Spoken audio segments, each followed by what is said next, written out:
One second, I'm Yes. going. Let's start.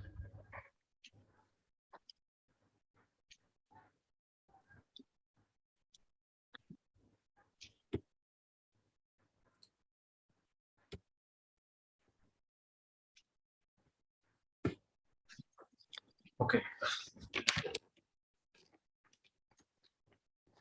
Dear members of White Army, welcome to a special session of Medicine Mentor. In this very important session, we will be discussing about an approach to ascites, which is a clinical case for both UGs and PGs, as well as a long essay in theory, and a very common case in our clinical practice. So, to discuss in detail about this topic, we have with us our own mentor, Dr. Shivam Arora, who's a MD General Medicine from prestigious MAMC, New Delhi. Welcome to you, sir. Thank you, sir. So, guys, today we'll discuss about ascites and how we'll clinically approach a patient who comes to us with ascites, and how we'll make the diagnosis of the cause of ascites. Okay, so let us first start with a case discussion, and then we'll discuss the topic, and then we'll come back on the case discussion, and we'll see how we'll able to uh, tell the answers or not. Okay, so a 50-year-old male, chronic alcoholic, taking almost 180 grams of alcohol per day from last 15 years, presented to us with complaints of abdominal distension since 3 months, which was gradually progressive. On examination, fluid thrill was present. A diagnostic tab was done, which showed the following picture. TLC in ascitic fluid is 400. Differentials are polymorphs are 80 and lymphocytes are 20. Sugar is 79, protein is 780 milligram, and SAAG is 3.0. Culture shows E. coli. And what is the diagnosis and the management? So now we'll go on the discussion part, and then we'll come back and discuss this case. Okay. The first of all, what is abdominal distension? Abdominal distension is an objective increase in an abdominal girth. Okay. So any objective increase in abdominal girth leads to abdominal distension. We have these causes of abdominal distension. That is 7Fs we have: fat, feces, flatus, fetus, fluid, whole bladder, and fetal growth. Okay. So these are 7 TDs of abdominal distension. Okay. Now ascites. The causes of ascites are cirrhosis of liver, which is one of the most common and most important cause. Then we have Budd-Chiari syndrome. Then we have massive liver metastasis. Then we can have heart failure due to any cause. Then we can have IVC obstruction. We can have sinusoidal obstruction syndrome or nephrotic syndrome. We can have pancreatitis, peritoneal carcinomatosis, tuberculosis, and biliary leak, and some of the other rare causes also. Out of these causes, up to sinusoidal obstruction syndrome leads to ascites through portal hypertension. Okay. So in all these causes, the main factor is portal hypertension, which leads to ascites, while in the remaining of the causes, the reason behind ascites is something different. Okay. What is the pathophysiology of ascites? The pathophysiology of ascites in the presence of portal hypertension is that portal hypertension leads to splanchnic vasodilation, which in turn leads to decreased effective circulating volume, which makes the body to think that there is a decrease in the intravascular volume, which leads to stimulation of RAS and sympathetic system, which further leads to sodium and water retention through aldosterone, which leads to fluid leakage in peritoneal cavity via hepatic veins and sinusoids, which ultimately leads to ascites. This is the pathophysiology of ascites in the presence of portal hypertension. Okay. And the pathophysiology of ascites in the absence of portal hypertension is one of the cause of ascites without portal hypertension is nephrotic syndrome. Okay, so in nephrotic syndrome, there is hypoalbuminemia, which leads to decrease in oncotic pressure and which in turn leads to ascites. Uh, Diseases like peritoneal carcinomatosis, tuberculosis, and biliary leak, all these leads to secretion of protein-rich fluid by the cells lining the peritoneum, which in turn leads to ascites. Okay. Now we'll come to diagnosis. So how we make the diagnosis of ascites? On clinical examination, we can have shifting dullness, which comes whenever there is 1000 to 1500 ml, at least 1000 to 1500 ml fluid in the peritoneal cavity. Then we can have this fluid thrill, which comes when there is almost 1500 to 200 ml of fluid in the peritoneal cavity. Ultrasound can detect ascitic fluid of at least 100 ml. Okay. Now we can also do a ascitic fluid tap diagnostic paracentesis for further workup of ascites. Diagnostic paracentesis is usually done in left lower quadrant, and it is done 3 centimeter cephalad and 2 centimeter medial to ASIS. The gross appearance of the fluid should be examined first. Okay? So whenever we tap any fluid from any side, whether it is ascitic fluid, pleural fluid, or CSF, the first thing to look is gross appearance of the fluid. It will help a lot in making the diagnosis. Then we can do is fluid to be sent for measurement of albumin and total proteins levels, cells and differential counts. If infection is suspected, we can also send the fluid for gram stain and cultures. A serum albumin level is measured simultaneously to permit the calculation of SAAG. So SAAG is a very important thing in ascites. Okay, so we can divide this ascites on the basis of SAAG. Okay, we'll discuss it later.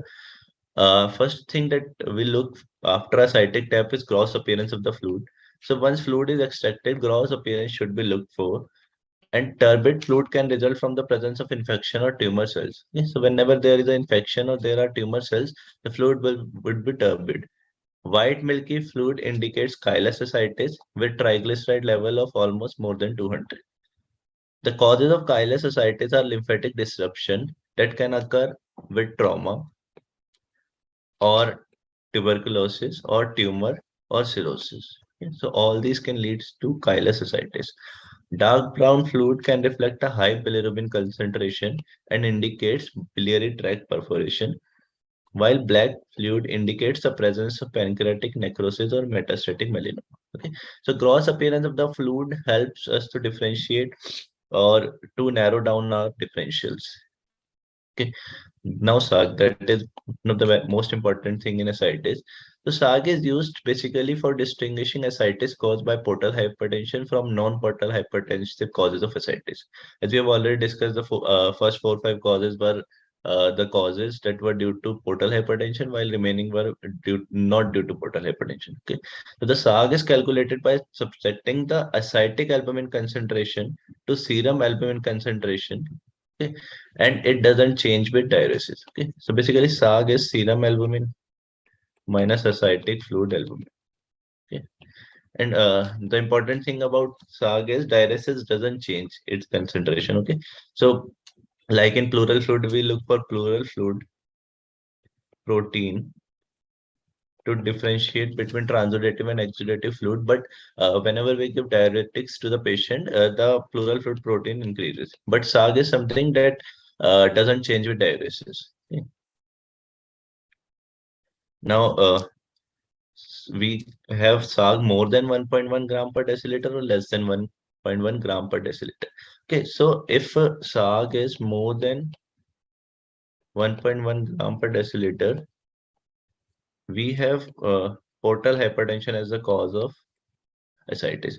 Why? Because in portal hypertension, the cause of ascites is leakage of the fluid, excessive fluid from the hepatic sinusoids. Okay, and albumin cannot pass through the hepatic sinusoids, so there would be low albumin in the ascitic fluid. So SAG would be high. Okay, so any cause of ascites that is due to portal hypertension, it would be having high SAG. Okay, so in this we have cirrhosis, late Budd-Chiari, massive liver metastasis, congestive heart failure, constrictive pericarditis, Budd-Chiari, IVC obstruction, and sinusoidal obstruction syndrome. Okay?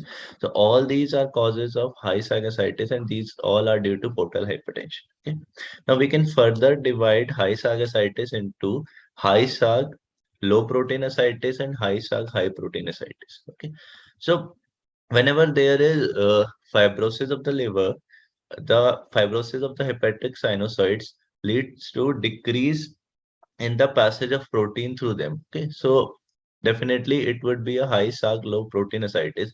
While if there is no fibrosis of the hepatic sinusoids or liver, so the protein would seep from the hepatic sinusoids and it would be high SAAG, high protein ascites. Okay, so albumin is a large protein, so it would never seep from the hepatic sinusoids, but all other proteins can seep from them. But if fibrosis is there, uh, other proteins would not also be able to seep through the hepatic sinusoids. But if there is no fibrosis, other proteins can seep through them. Okay, so all causes of portal hypertension would be high SAAG ascites, which can further be divided into high SAAG low protein and high SAAG high protein. So any cause of ascites which leads to fibrosis of liver or cirrhosis of liver would be high SAAG low protein, and all other causes due to portal hypertension in which there is no fibrosis or cirrhosis in liver, there would be high SAAG high protein ascites. Okay, so in high SAAG low protein we have cirrhosis of liver, we have late Budd-Chiari syndrome, which would further lead to cirrhosis and massive liver metastasis in which there is a lot of fibrosis in the liver. While high SAAG, high protein causes us congestive heart failure and constrictive pericarditis, because in them there is no fibrosis in the liver in the early stages.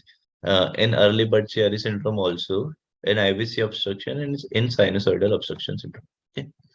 Then on the other side of the table, we have low SAAG ascites. Okay. So as we have already discussed, that low SAAG ascites can be due to two causes. Either there is a decrease in serum albumin or increase in ascitic fluid albumin. Okay.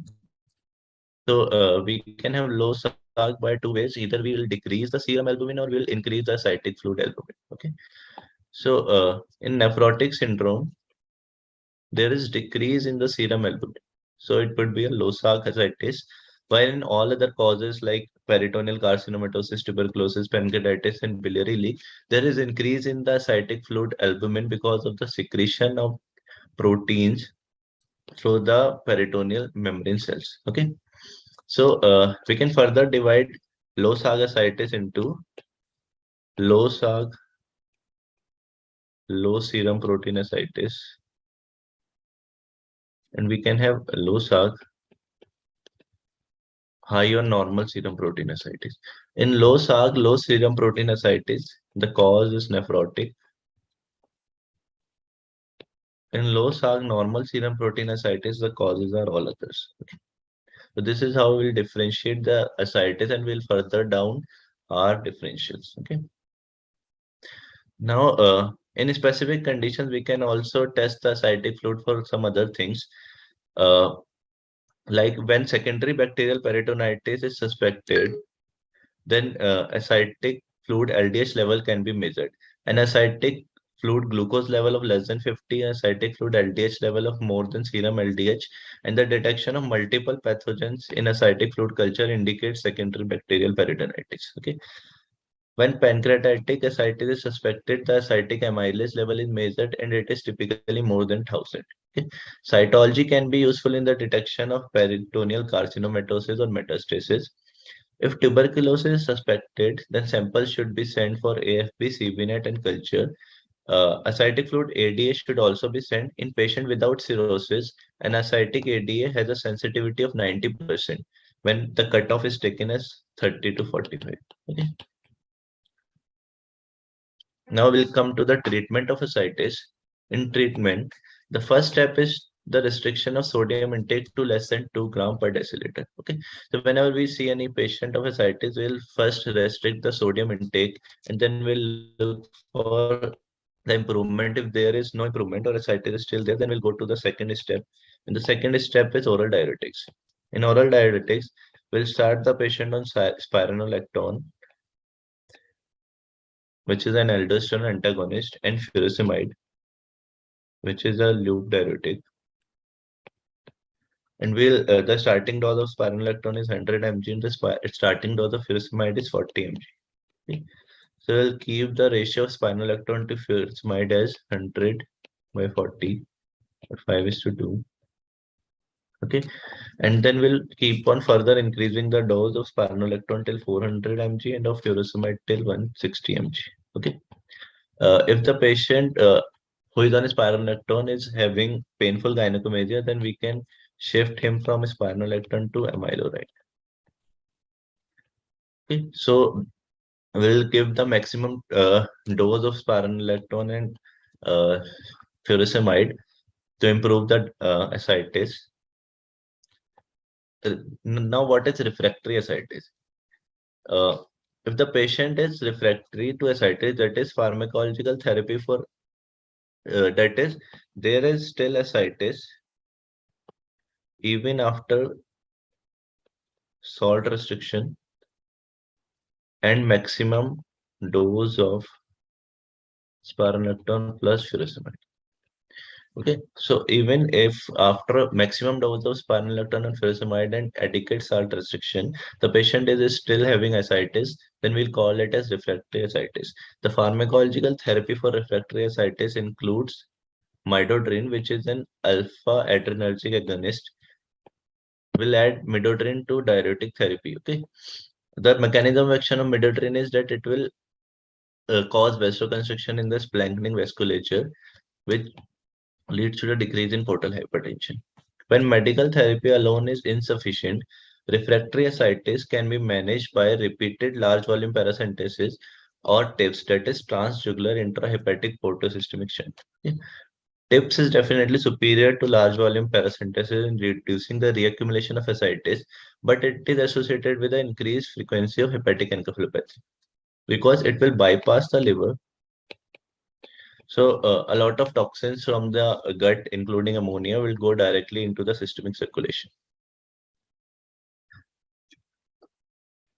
Now, ascites caused by tubercular peritonitis is treated with standard anti-tubercular therapy, and non-cirrhotic ascites of other causes is treated by the correction of precipitating condition.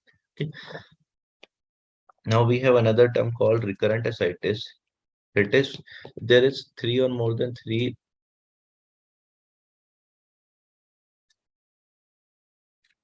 times, three or more than three times ascites occur per year. Then we call it as recurrent ascites. Okay. Complication. So one of the major complication of long-standing ascites is spontaneous bacterial peritonitis. Okay. So SBP is generally the result of enteric bacteria that have translocated across a edematous bowel wall. Okay. So the most common pathogens are gram-negative rods, especially E. coli and Klebsiella. Okay. So these are the most common causes of SBP. Patient may present with fever, nausea, vomiting, abdominal tenderness, or increase in abdominal girth. SBP is defined on ascitic fluid examination by a polymorph nuclear count of more than 250 with monobacterial growth on culture. Okay. The presence of multiple pathogens in the setting of elevated ascitic PMN suggests secondary bacterial peritonitis, secondary from perforated discus. Okay. Now, what is the treatment of SPP? Generally, we give third generation cephalosporins, preferably IV cefotaxime, for 5 days. Okay. Then we have this prophylaxis of SPP. So, in in CLD patients or in cirrhotic patients with history of one episode of SPP or ascitic fluid, total protein less than 1 gram per deciliter, or active bleeding, they all should receive prophylactic antibiotic to prevent SPP. And oral daily norfloxacin 400 mg OD is commonly used. Diuresis further increases the activity of ascitic fluid protein opsonins, and this may decrease the risk of SBP. Okay. Thank you. So our discussion about approach to ascites is over.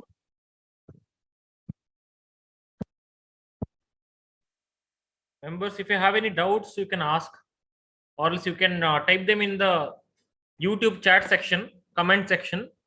Our mentor will answer them in the query, like chat section. If you have any, after viewing the video, if you have got any doubts or clarification required on this important topic, please don't hesitate to put them on the comment section. Okay. At his convenience, Dr. Shivam will answer them. So this is a important topic. So make sure that you revise this topic once again. Watch this video and once again go back and read in the books, so that the concept will become very much clear. Hope this session was helpful for you all. Shivam, Yes, sir. any concluding remarks from your side about this topic? So I would like to say that definitely ascites is something that we all medicine residents see a lot in our wards, and a proper approach to the diagnosis and treatment of ascites is very important, definitely. For undergraduates, any suggestion? Because this is one of the commonly encountered case in their exam as well, because of some CLD or something. They'll have this ascites case kept in their practical examination, and examination is coming up in the next month or in January. So and as a UG, you are expected to know everything about this ascites and CLD. So what's your suggestion on for that? Yes, yes, definitely. CLD and ascites is one of the most common given case in for the final year UGs. So I would suggest them that they should go to the medicine ward and at least see 4 or 5 patients of CLD with ascites and do these maneuvers like shifting dullness or fluid thrill on them at least. So practice is the key. Okay. Yeah, definitely. Without practicing on patients, without demonstrating or trying to elicit those tests, it will be difficult directly doing it on exam day. So Definitely. that's the key message by our mentor. So thank you, Dr. Shivam. Amidst Thank you. your super specialty, this the counseling and preparations, you are still taking us classes for us. We feel really grateful to you. Thank you so much once again. We thank all the members for participating actively in all our sessions. Thank you.